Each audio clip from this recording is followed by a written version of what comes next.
சுரக்காய் தட்டைப்பயிறு சாதம் செய்வது எப்படிங்கிறத நம்ம இப்போ இந்த வீடியோவில் பார்க்க போகிறோம். அதுக்கு சுரக்காயினுடைய மேல் தோலை வந்து சீவி இந்த மாதிரி நீங்கள் பொடிசாக கட் பண்ணி எடுத்து வச்சுக்கோங்க.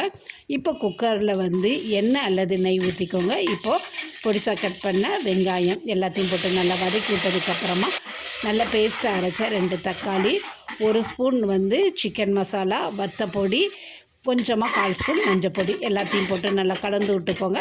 நல்லா கலந்து விட்டதுக்கப்புறமா நம்ம கட் பண்ணி வச்சுருக்கிற சுரைக்காய் 50 கிராம் தட்டைப்பயிரை வந்து வறுத்து நான் ஊற வச்சுருக்கேன், அதையும் போட்டுக்கலாம். பட்டாணி, தேவையான அளவு உப்பு போட்டு நல்லா கலந்து விட்டுக்கோங்க. இதெல்லாம் நல்லா கலந்து விட்டதுக்கப்புறமா ஒரு கைப்பிடி நிறையா கொத்தமல்லி புதினாவையும் போட்டுக்கோங்க.